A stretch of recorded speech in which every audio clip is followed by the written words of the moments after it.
आज का टॉपिक शुरू करते हैं, diplomatic dispatch, India maritime security. ये टॉपिक आपको जीएस पेपर 2 के अंदर, स्पेशली जीएस पेपर 2 के अंदर जो हमारे फॉरेन रिलेशंस है वहाँ पर बहुत काम लगेगा आप लोगों को, हमारे विदेशी संबंधों में, क्योंकि हमारी जो समुद्री सीमा है ये अपने आप में बहुत महत्वपूर्ण है और इसके महत्व जो है वो हमारे लिए बढ़ गए हैं, हमारे लिए इसके मायने बदल गए हैं। इसके मायने क्यों बढ़ गए हैं, क्या रीजंस हैं, आइए हम लोग देखते हैं।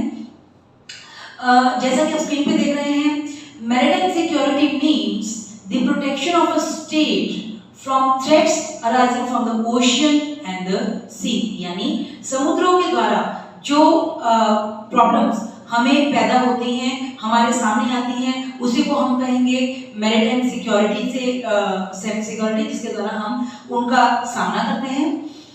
इसके अलावा हम लोग देखेंगे इधर कॉन्टिनेंटल स्फीयर में आप देखोगे मेनली भारत को चाइना और पाकिस्तान जो है उसके द्वारा, उसके मिली भगत के द्वारा हमें सबसे ज्यादा प्रॉब्लम आती है। दोस्तों मेन यही मुद्दा है जिसके कारण भारत जो है वो अपने ग्रोथ में 47 के बाद आज हम लोगों को 70 साल होने हैं, लेकिन हम 2 साल बाद हमारे जो आज़ाद हुआ चाइना उससे लगभग 20 साल पीछे हैं, क्योंकि ये दोनों मिलकर के भारत को कहीं ना कहीं लैंड एरिया में हम लोगों को ऑक्यूपाई कर ले देते हैं। जिधर कि आप स्क्रीन पे देख पा रहे हैं, स्क्रीन पे आपके सामने जैसा कि है, आप लोग देखेंगे कि ये वाला जो रीजन है, इस रीजन में हम लोगों के लिए बड़ी प्रॉब्लम है कि इधर चाइना है और इधर पाकिस्तान, ये दोनों एरियाज जो है हम लोगों को पैक कर लेते हैं। तो हम अपनी मैरिटाइम सिक्योरिटी को किस तरीके से टारगेट करें कि हम अपनी मैरिटाइम सिक्योरिटी भी कर पाए और हम इन मुद्दों से निकल पाए। देखते हैं हम लोग इस चीज को कैसे टैकल कर सकते हैं। इसके अंदर ये जो यूरोपियन कंट्रीज हैं, कहीं ना कहीं ये इस मैटर में बहुत ज्यादा कंसर्न नहीं दिखाते थे, तो इस मैटर को कैसे सॉल्व करें समझते हैं। आप देखेंगे कि हमारी जो ग्रोइंग पावर, ट्रेडिंग पावर जो इंटरेस्ट है वो मैरिटाइम स्फीयर में बढ़ रहे हैं। मैरिटाइम स्फीयर में बढ़ने के कुछ रीजन इसमें एक है कॉन्सेप्ट ऑफ इंडो पैसिफिक। विश्व के सामने जो इंडो पैसिफिक का कॉन्सेप्ट है वो बढ़कर सामने आ रहा है। ये वाला जो रीजन है दोस्तों, ये वाला रीजन जो है ये हमारे लिए बहुत ही ज्यादा महत्वपूर्ण है, क्योंकि विश्व में पहले इसको एशिया पैसिफिक कहते थे, अब इसको अमेरिका के द्वारा भी इंडो पैसिफिक कहा गया है। तब से हमारे लिए इस एरिया के जो मायने हैं वो बढ़ गए हैं। वापस उस स्क्रीन पर इंडो पैसिफिक की अवधारणा क्या है। Euro American interest in India's land borders with Pakistan and China is negligible, यानी कि पाकिस्तान चाइना के साथ जो हमारे यूरो एरिया के या फिर अमेरिकन कंट्रीज जो हैं उनके हमारे बॉर्डर डिस्प्यूट्स मैटर नहीं करते, इन लोगों के लिए कोई खास फर्क नहीं पड़ता। जैसे आप देखोगे क्योंकि हमारे इंटरेस्ट इनके लिए मैटर नहीं करते, तो इनके कौन सी एरियाज हैं जहां पर मैटर करते हैं, इनके लिए यानी यूरोपियन कंट्रीज हैं या फिर अमेरिकन कंट्रीज हैं, उनके लिए ये वाले एरियाज हमारे बहुत ज्यादा मैटर करते हैं। वो ये मैटर्स पर ध्यान ज्यादा नहीं देते, क्योंकि ये वाले एरियाज हैं जहां से कि ट्रेड रूट जाता है, जहां से कि हम लोगों को ट्रांसपोर्टेशन के कारण भारत जो है स्ट्रेटेजिक लोकेशन में है, इसलिए हमारे लिए इनके लिए ये एरियाज महत्वपूर्ण है। इसीलिए आप एग्जांपल में देखेंगे कि जर्मनी जो है उसने फ्रांस को फॉलो करते हुए हाल में अपनी स्ट्रेटेजिक रणनीति पैसिफिक एरिया के लिए, इंडो पैसिफिक एरिया के लिए जारी की है, क्योंकि अभी फ्रांस ने जारी की थी तो जर्मनी ने भी ये नीति जारी की है। Euro American powers and the countries of the region including Australia and Japan push back Chinese unilateralism in South China Sea. आप जानते हैं साउथ चाइना सी के अंदर ना केवल भारत बल्कि ऑस्ट्रेलिया से लेकर जापान से लेकर इन सारी कंट्रीज को कहीं ना कहीं एक तरीके का थ्रेट चाइना से फेस करने को मिल रहा है। इसीलिए ये सब कंट्रीज जो है एक प्लेटफॉर्म पे कहीं ना कहीं साथ आते हुए दिखाई दे रहे हैं। आप लोग इस लोकेशन में देखेंगे बेटा कि ये जो लोकेशन है इसमें चाहे ये जापान हो, चाहे आपका ये ऑस्ट्रेलिया हो, चाहे आपकी ये वाली कंट्रीज हो, आसियान कंट्रीज, इन सब कंट्रीज को कहीं ना कहीं चाइना से थ्रेट लग रहा है, बिकॉज चाइना यहाँ पर साउथ चाइना सी में खासकर बड़ा ही यूनिलैटरलिज्म तरीके से फॉलो कर रहा है। खासकर ये मलक्का स्टेट जो है इसको लेकर ये बहुत ही रिजिडिटी दिखा रहा है। इसीलिए भारत जो है इन सब देशों के साथ मिलकर एक प्लेटफॉर्म में आता हुआ दिखाई दे रहा है। इसीलिए भारत जो है चाइनीज ट्रेड, क्योंकि इस एरिया से हैपन होता है, हमारे लिए बहुत खुशी की बात है। क्यों? क्योंकि जो लैंड बाउंड्री है वहां पर तो हम इसको टैकल नहीं कर पा रहे हैं, वो उस मैटर में विश्व की बड़ी संस्थाएं भी हमारे साथ नहीं आ रही है, लेकिन क्योंकि समुद्री सीमा में वो भी, उनके भी हित मैटर करते हैं, उनके भी हित साझा हैं। इसीलिए चाइना जो है इस मैटर में क्योंकि ट्रेड इस रूट से करता है, तो हमारे लिए एक मेजर पॉइंट हो जाता है, हम यहाँ पर इसकी गर्दन को दबा सकते हैं। आप यहाँ देखिए बेटा, चाइना जो है, ये जो आप ब्लू कलर सारा देख रहे हैं, ये चाइना, साउथ चाइना सी से होता हुआ इधर मलक्का स्ट्रेट से होता हुआ ये ट्रेड रूट है। इसके अलावा पर्शियन गल्फ और रेड सी से होते हुए बाब एल मंडेब की संधि से चाइना का भी ट्रेड रूट सब जगह जाता है। तो अगर हम इस पॉइंट पर, जहाँ की विश्व की जो बड़ी ताकतें यूरोप है और अमेरिका है, इनके भी हित यहाँ पर जाते हैं, क्योंकि ये भी ट्रांसपोर्टेशन यहीं से थ्रू जाते हैं, 80% से लेकर 50% रूट्स जो हैं वो यहाँ से शिफ्ट होते हैं। तो इस वजह से इनके लिए भी हमारे मैटर पर साथ देना जरूरी हो जाता है। इसीलिए चाइना भी यहाँ से जाता है। तो यदि हम यहाँ पर अपना स्टैंड लेंगे, यहाँ पर लेकर अपनी स्ट्रैटेजी फिक्स करेंगे, तो उसके लिए चाइना जो है उस पर हम उसको कंट्रोल कर सकते हैं। चलिए आगे हम देखते हैं कि transit route between India and Pacific oceans placed at the intersection of Chinese and Indian strategic interest, thereby fuelling India's act east policy. हमारी एक्ट ईस्ट पॉलिसी के लिए ये एरिया बहुत ही महत्व का है। बेटा थोड़ा सा देखेंगे, हमारा ये जो रीजन है, चाहे बिम्स्टेक का रीजन हो, ये ग्रुप कौन सा है, बिम्स्टेक ग्रुप, जिसके अंदर की भारत है, नेपाल, बांग्लादेश, म्यांमार, ये सारी कंट्री साझेदार है। इन सारी कंट्रीज में इस बिम्स्टेक ग्रुप के द्वारा ना केवल हम चाइना से, हम आसियान कंट्रीज से भी कनेक्ट होते हैं, और प्लस हम अपने हितों को भी मैटर साझा कर सकते हैं। यानी इन कंट्रीज को अगर हम साथ लेके चलेंगे, ये सब कंट्रीज में बेटा वही है जो कहीं ना कहीं चाइना से प्रॉब्लम्स को फेस करते हैं। तो definitely will have in a positive phase to tackle the condition। आगे देखिए मेरे साथ, आप बहुत सारे कॉन्सेप्ट्स इसके अंदर देखेंगे। Finally culminate into the creation of better multilateral platforms for India with like-minded partners।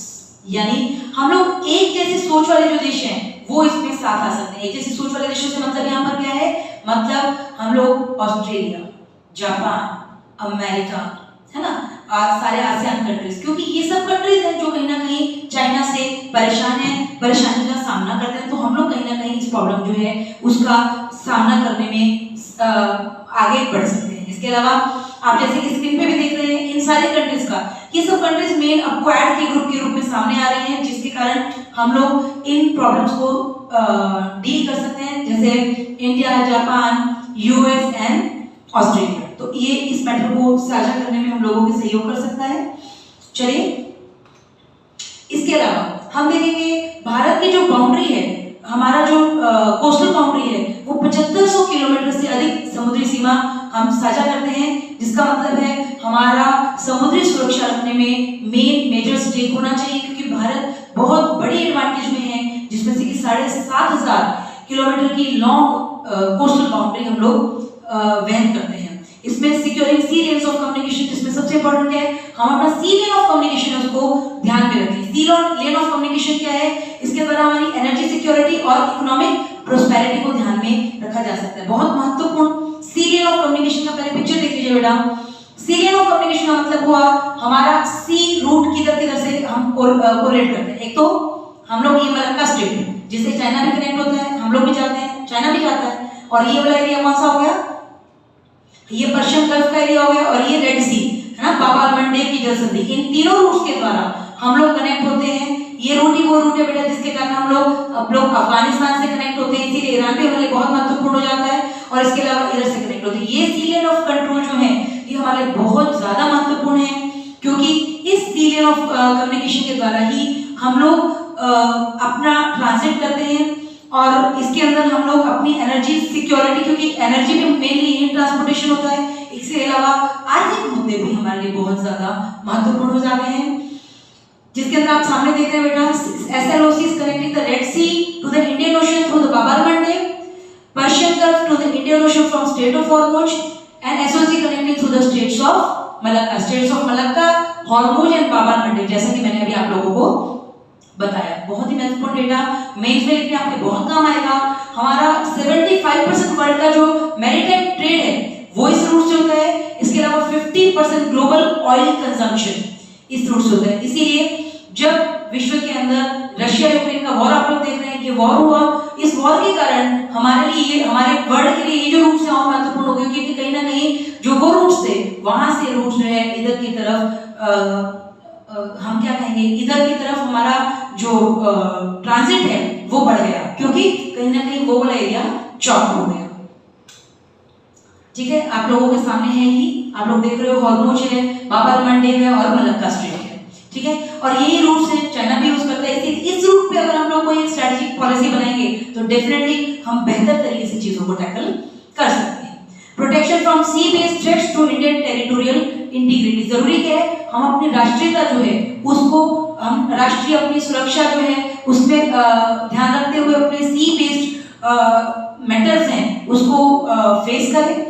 इसके अलावा हमें जो ब्लू इकोनॉमी है, ब्लू इकोनॉमी इंडिया अर्थव्यवस्था मतलब समुद्र बेस्ड जो अर्थव्यवस्था, समुद्र में जो रिसोर्सेज हैं, चाहे फिर वो फिशरीज हैं, चाहे फिर वो उसके मिनरल्स हैं, उन सब की बात है, उसमें भी हमारे लिए इस स्ट्रेटजी की बहुत मायने हैं। ठीक है, इसके अलावा MZI, उसको अगर हमें प्रिजर्व करना है, maritime zones of India, maritime zones of India क्या है वो भी मैं आपको बता रही हूँ। इसके अलावा हमारे जो इंडियन डायस्पोरा है, अगर उसको हमें सर्कल करना है, एक्सट्रैक्शन करना है, मतलब उनकी सहायता करनी है, और अगर कभी वो कहीं फंस जाए, हमारा डायस्पोरा मतलब हमारे लोग विदेश में कहीं फंस जाए, उनको भी निकालना है, तो भी हमारे लिए मैरीटाइम सिक्योरिटी बहुत ज्यादा मैटर करती है। मैं आपको MZI आगे बताती हूँ। MZI क्या है? MZI का मतलब मैरीटाइम जोन ऑफ इंडिया, यानी जहां से हम लोग मैक्सिमम रिसोर्सेज अपने ले सकते हैं। थोड़ा सा ध्यान करेंगे बेटा, यूपीएससी पूछता रहा है इन सब क्वेश्चंस को। ये आप जो देख रहे हैं सामने, ये क्या है? ये इंडिया की बाउंड्री है, और अगर हम इसको सिंपल डाइजेस्ट लाइन से कर दें तो ये क्या हो जाएगा? इसको हम क्या कहेंगे? Base line. लेकिन इसको हम क्या कहेंगे? इसको हम कहेंगे बेस लाइन। ठीक है, ये हो गई हमारी बेस लाइन। और इसके अलावा ये जो अंदर के एरियाज हैं इसको क्या कहेंगे? Internal seas. इसके अलावा इसकी ये जो फर्स्ट है ये 12 नॉटिकल माइल, इसको हम क्या कहेंगे? Territorial C. 12 nautical mile is territorial सी। इसके बाद में इसकी आगे का 12 नॉटिकल माइल 24 नॉटिकल माइल है, इसको हम क्या कहेंगे? Contagious zone. अब थोड़ा सा ध्यान देंगे, यहां से यहां तक का पूरा एरिया क्या हो गया आपका? 3 area, limit of contagious zone. इसके अलावा आपका जो ये एरिया ये क्या हो गया? आपका EEZ। EEZ मतलब EEZ के अंदर क्या ध्यान रखना है आपका? ये वाला और ये वाला एरिया, यानी यहां से, यानी आपका 12 नॉटिकल माइल से आगे का जो एरिया पूरा आएगा ये EEZ, यानी 200 नॉटिकल माइल्स तक के एरिया को, 12 से 200 नॉटिकल माइल्स तक के एरिया को आप क्या कहते हो? EEZ। आपका एक्सक्लूसिव इकोनॉमिक जोन, जहां से आप मेजर चीजें निकाल सकते हो। ठीक है, 1982 में United Nation convention on the law of sea, UNCLOS जो था, उसके द्वारा ये अंतरराष्ट्रीय सीमाएं सारी तय की गई है, बहुत महत्वपूर्ण है, ध्यान रखिएगा इसको जरूर से। नेक्स्ट आप देखेंगे, despite being smallest of the 3 armed forces, यानी हमारी तीनों आर्म्ड फोर्सेस में सबसे छोटी होने के बाद भी हमारी नेवल फोर्स जो है, नेवल आर्मी जो है, उन्होंने बहुत बेहतरीन काम करते हुए हमारे जो इंडियन कोस्ट गार्ड जो थे उनके लिए एक तरीके से पूरक के तौर पे काम करते हुए बहुत महत्वपूर्ण भूमिका निभाई। और कहीं ना कहीं सुनामी 2004 में भी आपने देखा, हमने बहुत बढ़िया से काम करते हुए विश्व स्तर पर प्रसिद्धि हासिल की। जिस तरीके से हम लोगों ने श्रीलंका से लेकर के, म्यांमार से लेकर के हर देश को बहुत महत्वपूर्ण लेवल पर सहयोग दिया। सो कंक्लूजन क्या है? कंक्लूजन है India should formulate a maritime strategy. अब आप लोग समझ गए होंगे मैरीटाइम स्ट्रेटजी क्यों ड्रॉ करनी चाहिए, क्योंकि चाहे चाइना का मैटर है, चाहे हम लोग रिसोर्सेज का मैटर है, चाहे रशिया यूक्रेन की वॉर है, कुछ भी मैटर आता है, 75% रिसोर्सेज यानी विश्व का ऑयल का 50% ये एरिया ट्रांजिट करता है। हमारे लिए बहुत महत्वपूर्ण है इस स्ट्रेटजी को अपने राष्ट्रीय हित को टैकल करते हुए बनाना, क्योंकि हमारे बॉर्डर एरियाज के अंदर विश्व जो है, यूरोपियन कंट्रीज जो है, अमेरिकन कंट्रीज जो है, जो कि विश्व की लीडिंग कंट्रीज है, वो इंटरेस्ट नहीं ले रही हैं। सो भारत को एक समुद्री रणनीति तैयार करनी चाहिए, जैसा कि आप जानते ही हैं।